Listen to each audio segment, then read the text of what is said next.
नमस्कार, मैं उदय। N24 के खास कार्यक्रम द वीक ऑफ शो में आपका स्वागत है, जहां हम बात करेंगे हफ्ते भर की बड़ी राजनीतिक खबरों पर। तो चलिए शुरू करते हैं the week of show.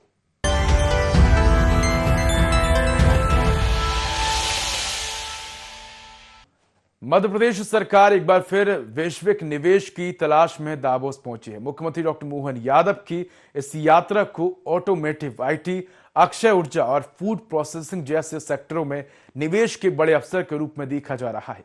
Congress ने इसे खाना पूर्ति बताया, जबकि सरकार ने इसे पूरी तरह निवेश केंद्रित दौरा करार दिया है। इसी पर देखिए खास रिपोर्ट। मध्य प्रदेश सरकार एक बार फिर वैश्विक मंच पर निवेश की तलाश में निकल पड़ी है। मुख्यमंत्री डॉक्टर मोहन यादव की दावोस यात्रा को सरकार राज्य के लिए बड़े अवसर के तौर पर देख रही है। इस यात्रा से मध्य प्रदेश की विश्व आर्थिक मंच पर मौजूदगी और वैश्विक निवेशकों से सीधे संवाद का मौका मिलेगा और राज्य को ऑटोमोटिव, आईटी, अक्षय ऊर्जा, ग्रीन हाइड्रोजन और खाद्य प्रसंस्करण जैसे क्षेत्रों में नई पूंजी और तकनीक मिल सकेगी। हालांकि कांग्रेस इस यात्रा को निवेश के नाम पर खाना पूर्ति करार दे रही है। वहीं सरकार का दावा है कि दावोस यात्रा पूरी तरह निवेश केंद्रित है और इसका सीधा लाभ प्रदेश को मिलेगा। सीएम डॉक्टर मोहन यादव की दावोस यात्रा, ऑटोमोटिव और ईवी मैन्युफैक्चरिंग पर फोकस, पीथमपुर ऑटो क्लस्टर की वैश्विक ब्रांडिंग, रीवा और ओमकारेश्वर सोलर प्रोजेक्ट की प्रस्तुति, ग्रीन हाइड्रोजन नीति से निवेश की उम्मीद, इंदौर भोपाल को आईटी और जीसीसी हब के रूप में प्रमोट, फूड प्रोसेसिंग में फूड बास्केट ऑफ इंडिया की ब्रांडिंग, मध्य प्रदेश को ग्लोबल इन्वेस्टमेंट मैप पर लाना, बहुराष्ट्रीय कंपनियों के सीईओ से सीधा संवाद, एमपी को फ्यूचर रेडी स्टेट के रूप में पेश करना। दावोस में क्या लाना ये पूछ रहा हूँ। तो दावोस में थोड़ा एक संकट मेरे साथ ये आया कि मैं तो 18 से जा रहा था। अब मैं भी पहली बार जाऊंगा, मैं क्या लूंगा अभी जाके देखूंगा, अब तो मालूम पड़ेगा क्या लाना है। अभी से उधर कांग्रेस इस यात्रा पर सवाल खड़े कर रही है। प्रदेश कांग्रेस अध्यक्ष जीतू पटवारी का आरोप है कि दावोस दौरे पर रोजाना करीब 3 करोड़ रुपए खर्च होंगे, जबकि प्रदेश पर हर दिन 200 करोड़ रुपए का कर्ज बढ़ रहा है। कांग्रेस का दावा है कि निवेश और रोजगार के पुराने दावे जमीनी हकीकत में नहीं बदले। ऐसे में दावोस यात्रा सिर्फ प्रचार बनकर रह जाएगी। अब दावोस जा रहे हैं, क्या विजन है? जाओ, मुख्यमंत्री का दायित्व है, पर कृपया करके आप सिर्फ घूम के फिर के गाड़ियां देख के वहाँ के आबो हवा से मत आना। आप प्रदेश के खर्चे पे जा रहे हैं। आपका पिछला रिकॉर्ड है पिछले 2 साल का, 32 लाख करोड़ के दावे, 3% जमीन पे, 0% रोजगार। ये परिस्थिति मत बना। युवाओं से कहना चाहता हूँ, कांग्रेस पार्टी आपकी लड़ाई लड़ना चाहती, नौकरी और रोजगार को लेकर कांग्रेस पार्टी लड़ेगी। कुल मिलाकर मुख्यमंत्री डॉक्टर मोहन यादव की दावोस यात्रा को सरकार निवेश और विकास का बड़ा अवसर बता रही है, जबकि विपक्ष इसे खर्चीली यात्रा और खोखले दावों से जोड़कर देख रहा है। ऐसे में देखने वाली बात ये होगी कि मुख्यमंत्री की यात्रा मध्य प्रदेश के विकास में कितनी लाभकारी साबित होती है। Bureau report, IND24। Bharatiya Janata party को 45 साल की उम्र में 45 साल का नया राष्ट्रीय अध्यक्ष मिल गया है। नितिन नवीन के अध्यक्ष बनने को संगठन में पीढ़ीगत बदलाव का संकेत माना जा रहा है। कांग्रेस ने चुनाव प्रक्रिया पर सवाल उठाए, वहीं बीजेपी ने कहा कि पार्टी परंपरा और प्रक्रिया से चलती है, इसलिए नेतृत्व बदलता है, दिशा नहीं। इसी पर देखिए खास रिपोर्ट।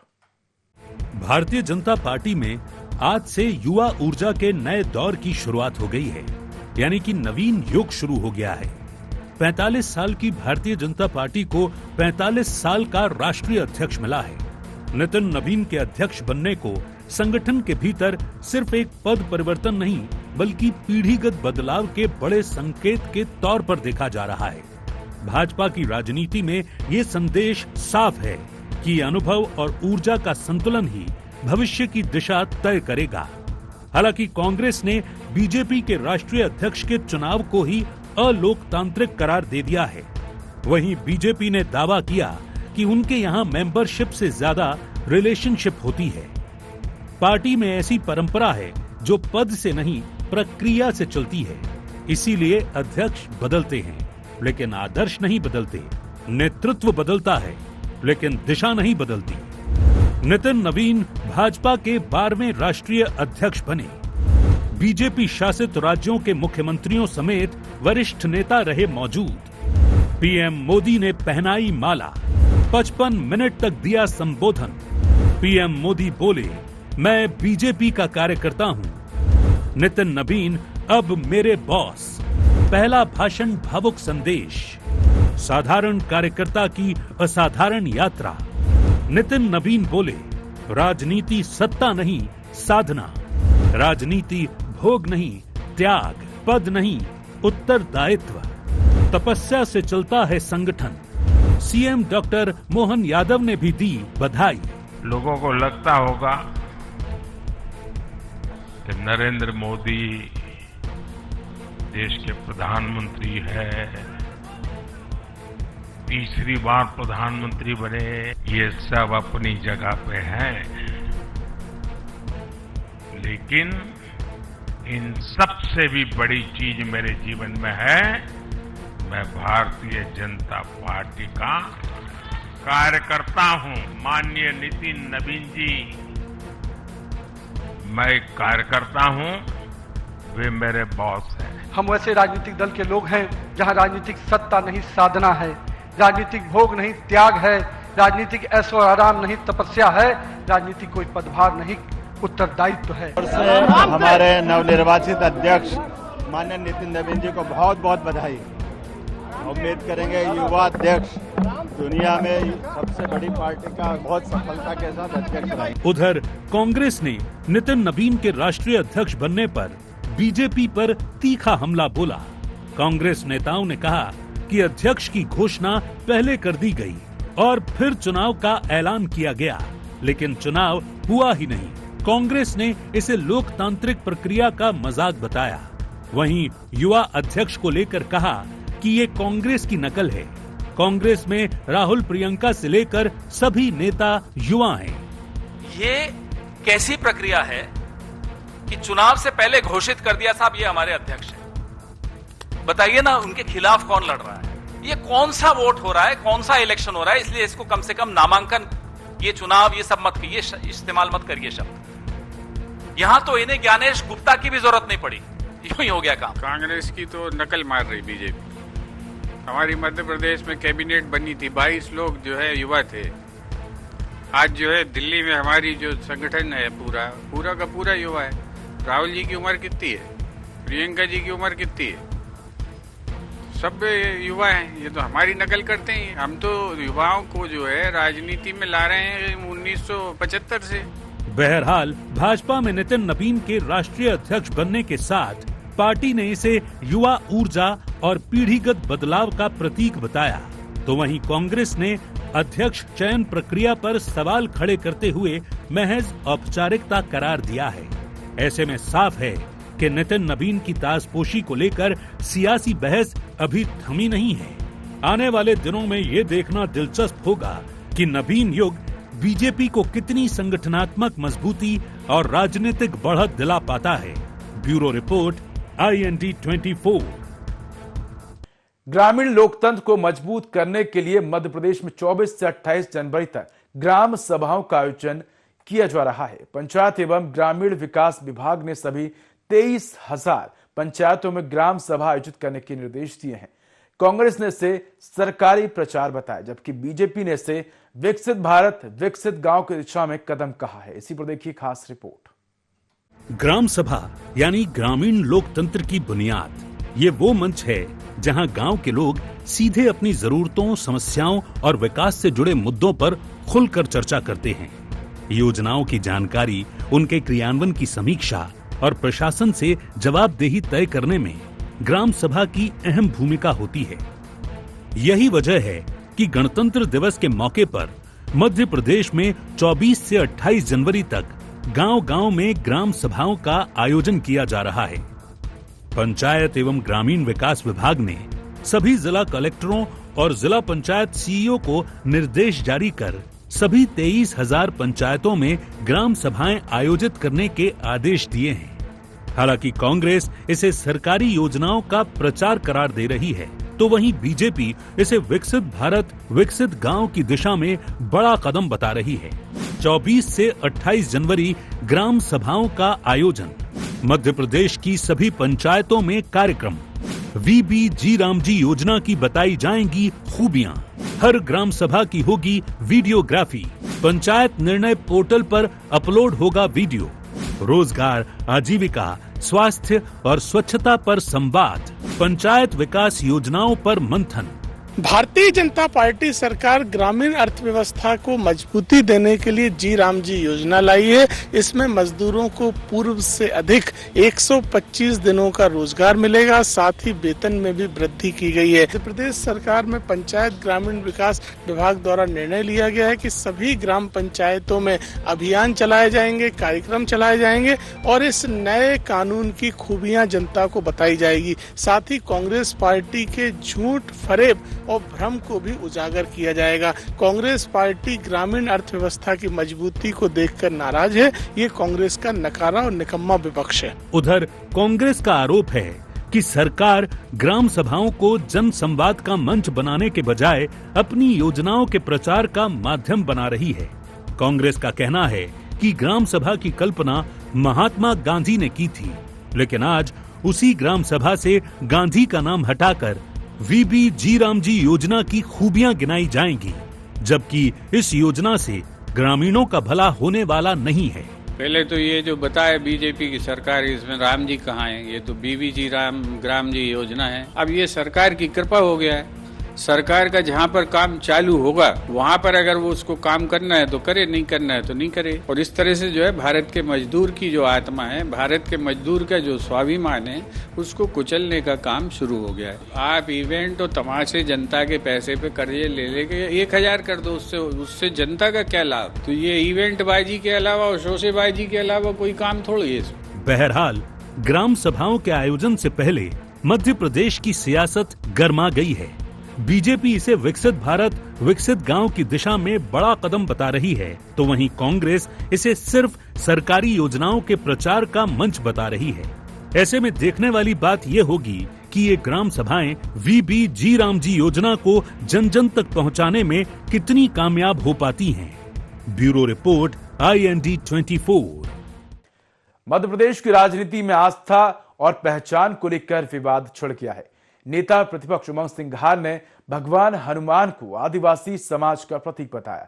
बीजेपी ने बयान को समाज को बांटने वाला बताया है, जबकि सिंघार ने इसे आदिवासी आत्मसम्मान से जोड़ा है। इसी पर देखिए खास रिपोर्ट। मध्य प्रदेश की सियासत में एक बार फिर आस्था, इतिहास और पहचान को लेकर बहस छिड़ गई है। कांग्रेस नेता और विधानसभा में नेता प्रतिपक्ष उमंग सिंघार ने भगवान हनुमान को आदिवासी बताते हुए कहा है कि भगवान राम को लंका तक पहुंचाने वाले आदिवासी थे, जिन्हें बाद में कथाओं में वानर बता दिया गया। हालांकि बीजेपी ने इसे समाज को बांटने वाला बयान करार दिया। वहीं उमंग सिंघार ने दावा किया कि आदिवासियों के पास आत्मसम्मान, परंपरा और संघर्ष की ताकत है, इसीलिए हनुमान जी आदिवासी समाज के प्रतीक हैं। लेकिन प्रधानमंत्री नरेंद्र मोदी हनुमान जी की पतंगे उड़ा रहे हैं, यानी आदिवासियों को उड़ा रहे हैं। उमंग सिंघार ने हनुमान जी को बताया आदिवासी। सेंधवा में कार्यक्रम के दौरान दिया बयान। वानर सेना को आदिवासी समाज से जोड़ा। भगवान राम की जीत आदिवासियों के कारण। सूरज, गाय और फसलों की पूजा का जिक्र। उमंग सिंघार के बयान के समर्थन में कांग्रेस। हम हनुमान की पूजा करते, गांव गांव में हनुमान के मंदिर है जो हमारे वंशज है। मैं तो कहता हूं कि वो भी वानर थे, वो भी आदिवासी थे। लेकिन जब ये हिंदू की बात करते, भगवानों की बात करते, तो मोदी जी पतंग उड़ाते हनुमान की। कल ये हनुमान की पतंग उड़ा रहे हैं, मतलब आदिवासियों को उड़ा रहे। तो क्या आदिवासी तक कमजोर है जो उड़ जाएगा? वहीं कांग्रेस ने उमंग सिंघार के बयान का समर्थन करते हुए कहा कि आदिवासी समाज की भूमिका और योगदान को रेखांकित करने के लिए उन्होंने ये बयान दिया है। उधर बीजेपी ने इसे आस्था पर चोट बताया है।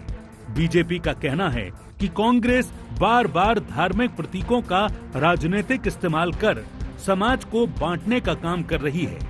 कांग्रेस के नेता सुर्खियों में बने रहने के लिए इस तरह की बयानबाजी कर रहे हैं। बीजेपी का कहना है कि भगवान रामचंद्र जी और हनुमान जी कौन थे, ये सभी धर्म ग्रंथों में लिखा हुआ है और इस तरह के बयान केवल राजनीतिक फायदा लेने के लिए दिए जाते हैं। हनुमान जी अगर भगवान है, सब मानते हैं हम लोग, तो भगवान है तो उनकी पतंग उड़ाओगे, अपमान करोगे।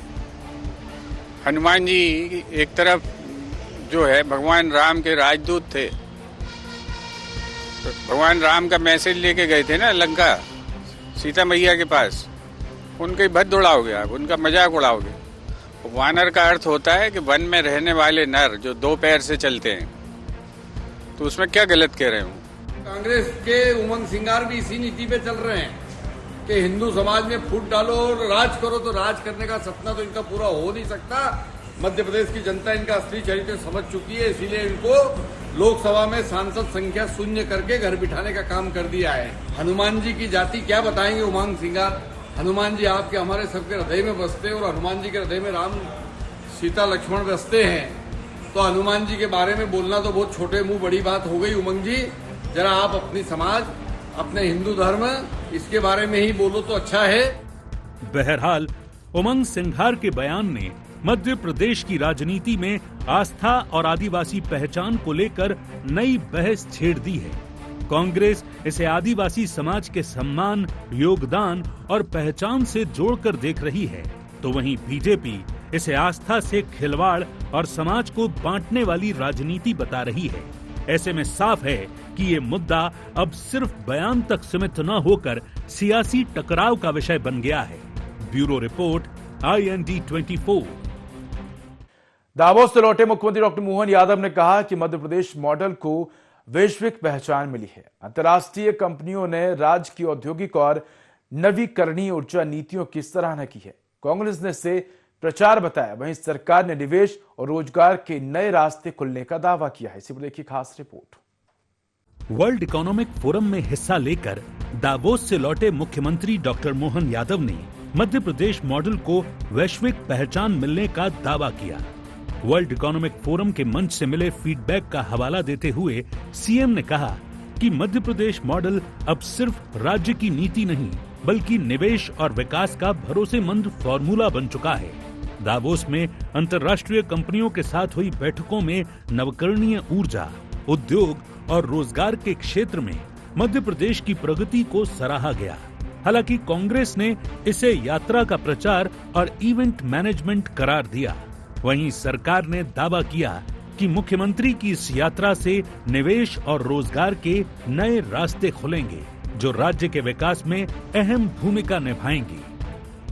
दावोस में Madhya Pradesh model. CM doctor Mohan Yadav ने निवेशकों से की बैठक।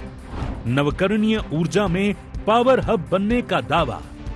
सोलर, विंड और पंप स्टोरेज पर फोकस। देश की सबसे सस्ती बिजली देने का दावा। बेरोजगारी दर 1% के आसपास होने का दावा। प्रति व्यक्ति आय में तेज बढ़ोतरी। मालदीव सहित कई देशों से साझेदारी की पहल। दावोस के अंदर बीते 4 दिन तक हमारे सभी प्रकार के मंत्रियों के जो अलग अलग मंत्रालय हैं, उनके सुयोग्य अधिकारियों ने अपने विश्व के सबसे बड़े वर्ल्ड इकोनॉमिक फोरम पर बहुत अच्छे से बात रखी और उसका रिस्पांस भी आया। पंप स्टोरेज की बात हो, सोलर की हो, विंड की हो, ये एनर्जी के सेक्टर में क्रांति मध्य प्रदेश की तरफ से हुई है। बड़े से बड़े उद्योगपति भी या छोटे से छोटे उद्योगपति भी लगातार मध्य प्रदेश के साथ जुड़ करके व्यापार व्यवसाय को करने के लिए लालायित थे और इसीलिए हमने भी तय किया कि हर फोरम पर मध्य प्रदेश अपनी बात रखेगा। वहीं दावोस यात्रा के सरकार के दावों पर कांग्रेस सवाल खड़े कर रही है। पूर्व मंत्री पीसी शर्मा का कहना है कि दावोस में निवेश के दावे बहुत किए जा रहे हैं, लेकिन जमीन पर कितनी फैक्ट्रियां लगेंगी और कितने स्थानीय युवाओं को स्थायी रोजगार मिलेगा, ये सरकार बताए। इसकी जानकारी विधानसभा के पटल पर भी रखी जाए। जिससे असलियत पता लग सके। और दावोस में बात हो गई है, बहुत से इन्वेस्टमेंट आ रहे हैं, लिस्ट जारी कर दे। अभी विधानसभा भी आ रही कि ये तय हो गया और कितने दिन में जो इन्वेस्टमेंट ये आ जाएंगे, इसको विधानसभा के पटल पे रख दें कि ये शुरू हो गया है, ये आ गया है, इतना इन्वेस्टमेंट है। अगली विधानसभा में उसको बता दें कि ये खड़ी होगी फैक्ट्री और 1 लाख 2 लाख कितने लोगों को उसमें रोजगार मिल गया। बहरहाल दावोस के मंच से सरकार जहां मध्य प्रदेश मॉडल को वैश्विक सफलता बता रही है, वहीं विपक्ष इसे प्रचार और आंकड़ों का खेल करार दे रहा है। ऐसे में देखने वाली बात ये होगी कि निवेश, रोजगार और ऊर्जा के ये दावे आने वाले समय में जमीनी हकीकत में कितना बदल पाते हैं। Bureau report, IND 24। Madhya Pradesh सरकार ने आगामी बजट को उद्योग और कृषि वर्ष पर आधारित बताया है। मुख्यमंत्री ने कहा कि बजट में निवेश, रोजगार और किसानों की आय बढ़ाने पर जोर रहेगा। कांग्रेस ने इसे खोखले वादे कहा है, जबकि सरकार का दावा है कि बजट विकास को नई दिशा देगा। इसी पर देखिए खास रिपोर्ट। मध्य प्रदेश सरकार आगामी बजट को लेकर बड़े दावे कर रही है। मुख्यमंत्री डॉक्टर मोहन यादव ने कहा है कि ये बजट उद्योग और कृषि वर्ष पर आधारित होगा, जिसमें निवेश, रोजगार और किसानों की आय बढ़ाने पर विशेष फोकस रहेगा। मुख्यमंत्री का दावा है कि दावोस में हुए निवेश संवादों की झलक भी इस बजट में देखने को मिलेगी। हालांकि कांग्रेस इसे खोखली घोषणाओं वाला बजट करार दे रही है। वहीं सरकार का कहना है कि आगामी बजट मध्य प्रदेश के विकास को नई दिशा देने वाला बजट होगा, जिसमें किसानों की आय बढ़ाने, युवाओं को रोजगार देने और राज्य में निवेश को प्रोत्साहित करने के लिए ठोस प्रावधान किए जाएंगे। सीएम मोहन यादव का बजट दावा, उद्योग और कृषि वर्ष पर आधारित बजट, निवेश और रोजगार पर रहेगा फोकस। दावोस की झलक बजट में दिखेगी। बजट से पहले सभी वर्गों से ली गई राय, आम आदमी को राहत देने वाला होगा बजट। आगामी समय में बजट आने वाला है। हम प्रयास कर रहे हैं कि सब प्रकार की व्यवस्थाओं के बलबूते पर आने वाले समय में बजट में दावोस के परिप्रेक्ष्य में किसान कल्याण वर्ष सहित उद्योग और रोजगार वर्ष में सभी प्रकार का लाभ मिले, इस पे हम काम कर रहे हैं। दावोस में हमारा बहुत सफल दौरा रहा और आने वाला बजट इन सारी बातों के लिए रहेगा। उधर कांग्रेस ने सरकार के बजट विजन को खोखला बताते हुए कहा कि पिछले बजटों में भी किसानों और युवाओं के लिए बड़े वादे किए गए, लेकिन जमीन पर नतीजे नहीं दिखे। कांग्रेस का आरोप है कि सरकार हर साल नए नारों के साथ बजट पेश करती है, लेकिन किसानों की लागत, कर्ज और फसल के दाम जैसे मुद्दे जस के तस बने हुए हैं। घोषणाएं करो, करते रहो लगातार। इससे पहले किसानों के बारे में जो कहा था, उनके समर्थन मूल्य तो दिए नहीं। किसानों के नाम पे एक बजट बनाएंगे, अच्छे अच्छे बड़े बड़े विज्ञापन छपवाएंगे, इवेंट की सरकार चलाएंगे, इससे ज्यादा कुछ नहीं करेंगे। दावोस में अंतर्राष्ट्रीय सम्मेलन होता है, उसमें आर्थिक स्थिति की चर्चा होती है। निश्चित रूप से आकर बजट सत्र में अगर मुख्यमंत्री जी कोई नई चीज ऐसी रखेंगे कि दावोस से जानकर आए हैं और परिणाम सही है, तो हम स्वागत करेंगे, लेकिन हमें तो कोई भरोसा नहीं है, डाक के 3 पद वाली स्थिति रहेगी। बहरहाल सरकार उद्योग और कृषि को विकास का इंजन बताकर बजट को ऐतिहासिक करार दे रही है, तो वहीं कांग्रेस इसे पुराने वादों का दोहराव बता रही है।